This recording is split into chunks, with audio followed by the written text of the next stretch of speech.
গর্বিণী মা জননী।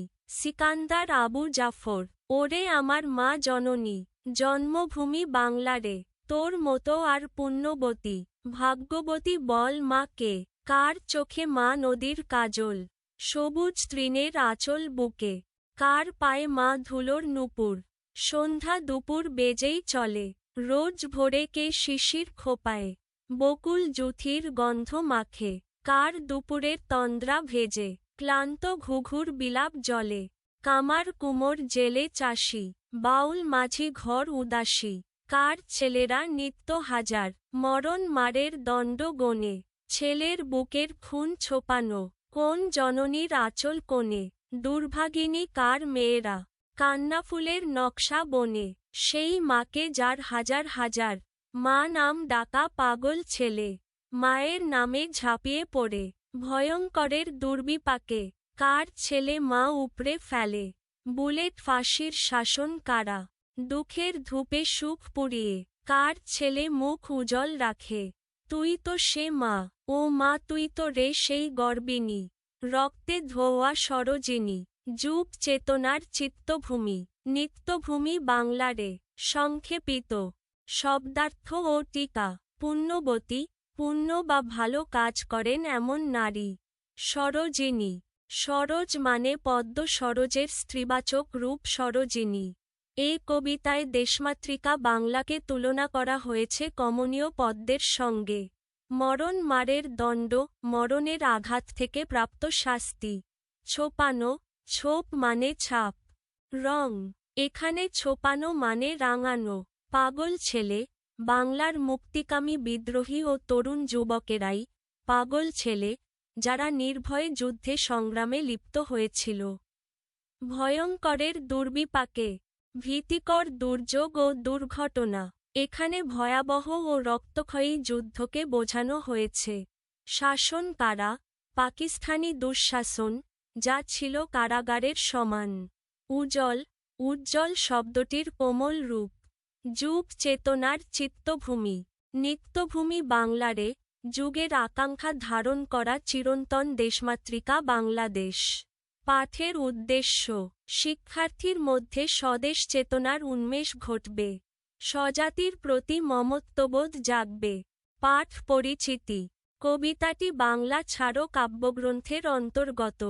উপর্যুক্ত কবিতাটিতে পুণ্যবতী ভাগ্যবতী দেশমাতার গর্বিত হয়ে ওঠার কারণ অন্বেষণ করা হয়েছে। বাংলাদেশের সাংস্কৃতিক জীবনের সঙ্গে পরিবেশ প্রকৃতির সম্পর্ক অবিচ্ছেদ্য। শ্রমজীবী, কৃষিজীবী থেকে শুরু করে সব পেশাজীবী সন্তান এই মায়ের কোল জুড়ে থাকে। এই মাকে রক্ষা করার জন্য এই সন্তানরা শত কষ্ট সহ্য করে, তবে কোনো অন্যায়, অত্যাচার, অবিচারকে তারা মেনে নিতে পারে না। মাকে বাঁচানোর জন্য প্রয়োজনে তারা বুকের তাজা রক্ত ঢেলে দিতেও দ্বিধা করে না। আবার এই মাকেও সন্তানের জন্য বিশেষ ভূমিকা রাখতে হয়। সন্তানকে সাহস ও শক্তি যোগাতে হয়। দেশমাতৃকাকে সকল দুঃশাসন থেকে রক্ষার জন্য মায়ের সন্তানরা ঝাঁপিয়ে পড়ে। তারা যে কোনো দুঃসময়ে জেল জুলুম ফাঁসির দণ্ড মাথায় নিয়ে নিজের সুখ শান্তি ও আলস্য পরিহার করে দেশের জন্য আত্মত্যাগ করতে দ্বিধা করে না। যুগের দাবি ও সময়ের দাবি রক্ষায় যে সন্তানরা সাহসের সাথে সংগ্রামের পথ বেছে নেয়, তাদের জন্য বাংলাদেশ সত্যিই গর্বিত। প্রকৃতপক্ষে বাংলার মাটি এই সাহসী ও সংগ্রামী জনতার ভিত্তিভূমি। কবি পরিচিতি। সিকান্দার আবু জাফর বাংলাদেশের একজন বিশিষ্ট কবি, নাট্যকার ও সাংবাদিক। জন্মেছেন সাতক্ষীরা জেলায়। জন্মসাল ১৯১৯ খ্রিস্টাব্দ। পাকিস্তানি শাসন ও শোষণের বিরুদ্ধে তিনি সক্রিয় ভূমিকা পালন করেছেন। প্রসন্ন প্রহর, তিমিরান্তিক, বাংলা ছাড়ো প্রভৃতি তার কাব্যগ্রন্থ। সিরাজ উদ্দৌলা তার বিখ্যাত নাটক। তিনি মৃত্যুবরণ করেন ১৯৭৫ সালে। কর্ম অনুশীলন। ক দেশপ্রেমমূলক কবিতা আবৃত্তি অনুষ্ঠানের আয়োজন করো। দলগত কাজ। দেশপ্রেমমূলক কবিতা আবৃত্তি অনুষ্ঠান, আয়োজন পরিকল্পনা। ১ অনুষ্ঠানের নাম, গর্বিণী মা জননী, দেশপ্রেমের কণ্ঠে বাংলা। ২. উদ্দেশ্য, শিক্ষার্থীদের মধ্যে স্বদেশ চেতনা জাগ্রত করা। দেশপ্রেমমূলক কবিতার সৌন্দর্য ও তাৎপর্য উপলব্ধি করা। আবৃত্তির মাধ্যমে ভাষা ও ভাবপ্রকাশের দক্ষতা বৃদ্ধি করা। ৩. স্থান ও সময়। স্থান, বিদ্যালয়ের মিলনায়তন, শ্রেণীকক্ষ। সময়, জাতীয় দিবস উপলক্ষে, যেমন স্বাধীনতা দিবস, বিজয় দিবস। ৪. অংশগ্রহণকারী, শ্রেণীর শিক্ষার্থীরা, দলগতভাবে, একজন শিক্ষক, শিক্ষিকা বিচারক হিসেবে। ৫. অনুষ্ঠানের কার্যক্রম, উদ্বোধন, জাতীয় সঙ্গীত পরিবেশন, আলোচনা, দেশপ্রেমমূলক কবিতার গুরুত্ব, সংক্ষিপ্ত বক্তব্য।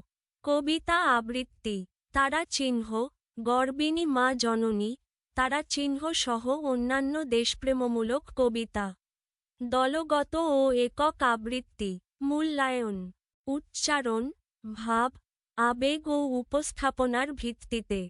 পুরস্কার বিতরণ, সেরা আবৃত্তিকার, দলকে সম্মাননা। সমাপনী বক্তব্য। ৬. প্রত্যাশিত ফলাফল, শিক্ষার্থীদের মধ্যে দেশপ্রেম ও জাতীয় চেতনার বিকাশ ঘটবে। সাহস, আত্মত্যাগ ও সংগ্রামের মূল্যবোধ গড়ে উঠবে। খ. আবহমান বাংলার বিভিন্ন ঐতিহাসিক আন্দোলনে বাঙালির আত্মদানের ইতিকথা বর্ণনা করো। ৩০০ শব্দের মধ্যে। আবহমান বাংলার ইতিহাস আত্মত্যাগ ও সংগ্রামের গৌরবময় কাহিনীতে পরিপূর্ণ। এই দেশের মানুষ যুগে যুগে অন্যায়, শোষণ ও দুঃশাসনের বিরুদ্ধে রুখে দাঁড়িয়ে নিজেদের জীবন উৎসর্গ করেছে। বাংলার মাটি তাই আত্মদানের পবিত্র ভূমি হিসেবে চিহ্নিত। ব্রিটিশ শাসনামলে নীল বিদ্রোহ, সাঁওতাল বিদ্রোহ ও তিতুমিরের আন্দোলনে সাধারণ কৃষক ও শ্রমজীবী মানুষ অত্যাচারের বিরুদ্ধে প্রাণপণ সংগ্রাম করে। ১৯০৫ সালের বঙ্গভঙ্গবিরোধী আন্দোলনে বাঙালি জাতীয় চেতনায় উদ্বুদ্ধ হয়ে স্বদেশী আন্দোলনে ঝাঁপিয়ে পড়ে বহু মানুষ কারাবরণ ও নির্যাতনের শিকার হয়। ১৯৫২ সালের ভাষা আন্দোলন বাঙালির আত্মদানের এক উজ্জ্বল দৃষ্টান্ত। বাংলা ভাষাকে রাষ্ট্রভাষা করার দাবিতে সালাম, বরকত, রফিক, জব্বার সহ বহু তরুণ শহীদ হন। তাদের রক্তের বিনিময়ে বাংলা রাষ্ট্রভাষার মর্যাদা লাভ করে। এই আন্দোলনই বাঙালির জাতিসত্তার ভিত্তি মজবুত করে। এরপর ১৯৬৯ এর গণ-অভ্যুত্থান ও ১৯৭০ এর গণজাগরণ বাঙালির মুক্তির আকাঙ্ক্ষা আরও তীব্র করে তোলে।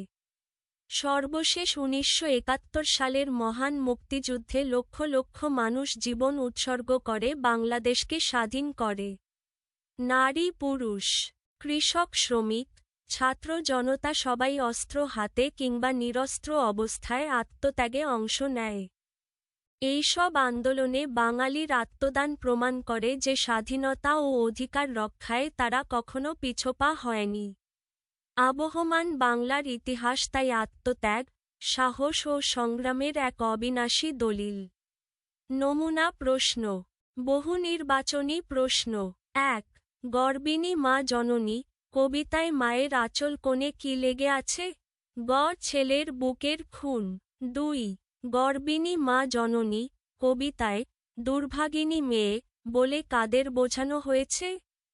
ঘ.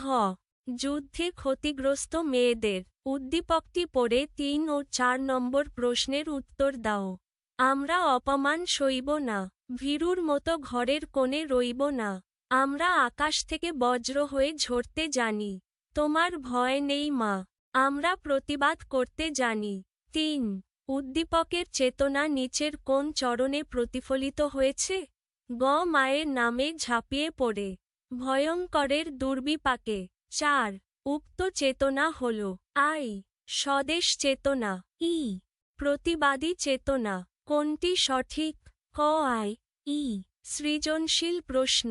মা দিবসে রত্নগর্ভা স্বীকৃত মায়েদের পুরস্কার বিতরণী অনুষ্ঠানে শাহেদা বেগমের বড় ছেলে সাজিদ অনুভূতি ব্যক্ত করতে গিয়ে বলেন, আমাদের মা পৃথিবীর শ্রেষ্ঠ মা। আমরা পিঠাপিঠি ৫ ভাই বোন যখন খুব ছোট তখনই বাবাকে হারালাম। মাকে কখনো ভেঙে পড়তে দেখিনি।